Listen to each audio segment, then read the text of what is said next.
¿Has decidido instalar un suelo porcelánico imitación madera y te surgen muchas dudas? ¿Qué orientación pongo? ¿Qué distribución o trabado de las piezas voy a hacer? ¿Tengo que poner juntas de colocación? ¿Qué pegamento debo usar? En este vídeo vamos a ver todos los detalles decorativos y técnicos para la instalación de un suelo porcelánico imitación madera. Comenzamos.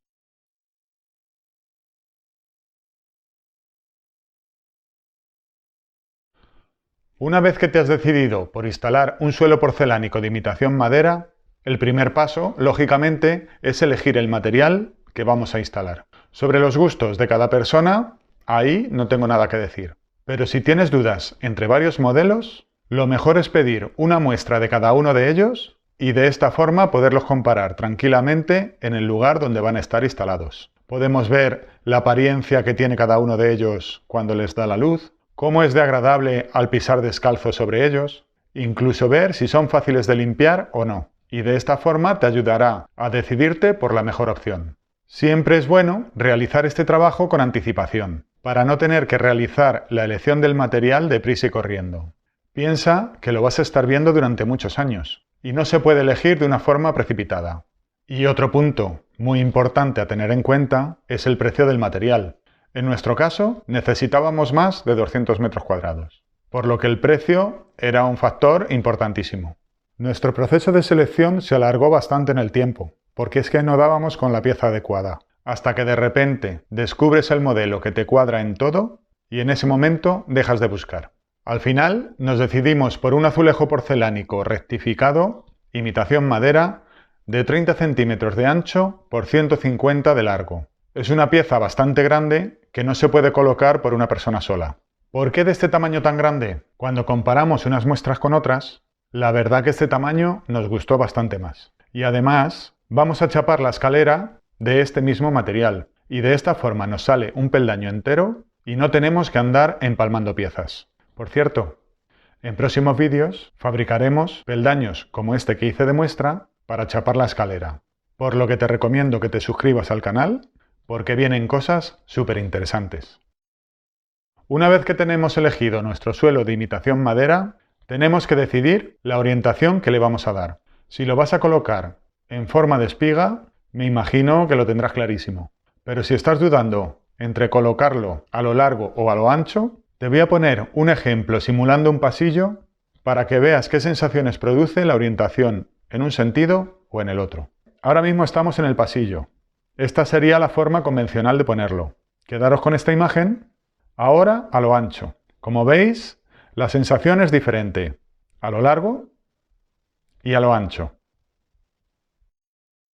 Una vez que tenemos elegido el suelo y la orientación que le vamos a dar, comienzan ahora las decisiones un poco más técnicas, como el tamaño de la junta que vamos a dejar entre las piezas, el tipo de pegamento.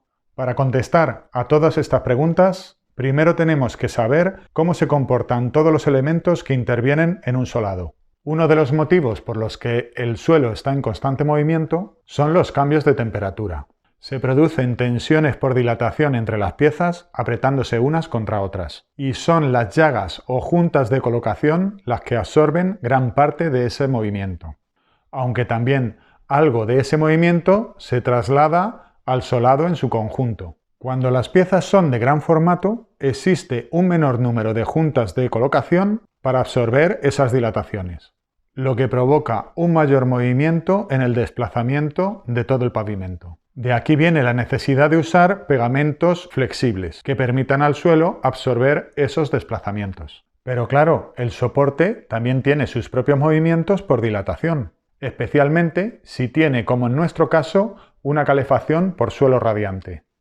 También lleva una junta perimetral que absorbe esas dilataciones, incluida la zona de la puerta donde coincide con el soporte de la otra habitación, que también tiene sus propios movimientos. Este movimiento se traslada lógicamente a la cerámica que está en la parte superior, soportando tensiones que, dependiendo del grado, pueden provocar una rotura o fisura con el paso del tiempo. Otro problema añadido si no se colocan estas juntas de dilatación es que ahora el conjunto del suelo trabaja de forma diferente, creándose nuevas tensiones que afectarán a la durabilidad de nuestro suelo. Una aclaración que os quiero hacer es que aunque en el vídeo se ve muy exagerado, estamos hablando de pocos milímetros en una superficie de varios metros. Y una vez que conocemos el comportamiento que tienen todos los elementos que intervienen en nuestro suelo, ya estamos en condiciones de decidir el resto de variables antes de la instalación. Tamaño de la junta de colocación. Yo sé que queda más bonito un suelo que no lleve juntas entre las piezas. De hecho, en muchas tiendas cuando vas a comprar el material están expuestas de esta manera, pero mi recomendación es, sí o sí, que se respete el tamaño de la junta que marca el fabricante. ¿Por qué? Pues porque, aparte de lo que hemos visto en el vídeo anterior de que absorbe las tensiones entre las piezas, cumple otra serie de funciones. Corrige las imperfecciones que puedan existir en el tamaño de las piezas. Deja salir la humedad que se pueda generar en las capas inferiores del suelo. Y cumple una labor estética, ya que puedes ocultar o resaltar estas juntas dando sensaciones diferentes al pavimento. En nuestro caso, el fabricante nos marca una junta de colocación de 2 milímetros, por lo que hemos decidido respetar esa distancia. En lo referente al color de la junta, a nosotros nos gusta que la junta no distraiga de la visión global del pavimento, por lo que hemos buscado un tono similar al de todo el conjunto del material.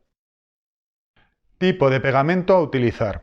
Como hemos visto en la sección anterior, la existencia de un menor número de juntas obliga a realizar el pegado del porcelánico con un pegamento flexible o superflexible. En Europa existe una nomenclatura técnica que clasifica este tipo de pegamentos. Nosotros nos tenemos que fijar en los dos últimos dígitos, S1 y S2, que marcan la capacidad de deformación transversal que soportan este tipo de pegamentos. El tipo S1 soporta una deformación entre 2,5 y 5 milímetros y el S2 para unas deformaciones mayores. Estos pegamentos no son baratos, por lo que tenéis que tenerlo muy en cuenta dentro del presupuesto de instalación de este tipo de suelo. En nuestro caso, hemos usado un pegamento flexible S1 para toda la vivienda, excepto en el salón, que es una superficie muy grande y necesita de mejores prestaciones, que hemos usado un S2. Si estás en algún país fuera de la Unión Europea y los pegamentos no vienen con esta serie de codificaciones, se podría decir que el S1 es similar a un pegamento flexible para porcelanatos en suelos exteriores y el S2 sería el adecuado para porcelanatos en fachadas de las viviendas. Para el pegado de estas piezas es necesario aplicar la técnica del doble encolado. Aplicamos pegamento tanto en el soporte como en la pieza y se distribuye el material con una llana dentada con un tamaño de diente adecuado al de las piezas que vamos a colocar, dejando peinados todos los surcos en una misma dirección en ambos soportes. Ni que decir tiene que el suelo tiene que estar perfectamente limpio y nivelado. Aunque nosotros hemos realizado los surcos a lo largo de la pieza, la mejor opción es realizarlo hacia la parte corta de la cerámica, es decir, de forma transversal. De esa manera, los surcos serán más cortos y el aire tendrá que realizar un menor recorrido para salir al exterior. Pero al final, por comodidad y después de haber comprobado que de esta forma también quedan bien macizadas, decidimos hacerlo a lo largo. Pero seguro que hay algún profesional que me llama la atención. Y lógico. Juntas de dilatación. Igual que con las juntas, queda más bonito realizar un suelo en toda una planta de la vivienda de forma continua. Como podéis apreciar, en nuestro suelo nosotros sí las hemos puesto. Además que las tenemos de las tres orientaciones: longitudinal, transversal y diagonal. Hemos instalado un sistema de calefacción por suelo radiante que además en verano va a ser refrescante, lo que nos va a provocar mayores movimientos por dilatación. Y de esta forma nos quitamos de posibles problemas. Para saber si en tu caso necesitas este tipo de juntas de dilatación, tienes que pensar en el comportamiento del soporte debajo del pavimento y si las tensiones que va a provocar pueden ser absorbidas por la flexibilidad del pegamento o no. Cada caso es diferente y se deben de estudiar de manera independiente para saber si son necesarias o no. Aunque mi recomendación es que ante la duda, poner juntas de dilatación.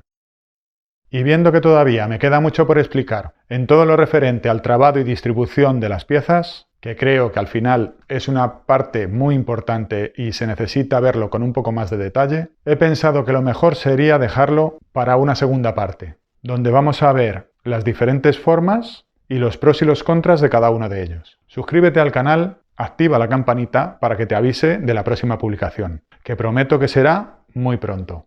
Muchas gracias y nos vemos en Bricoalter.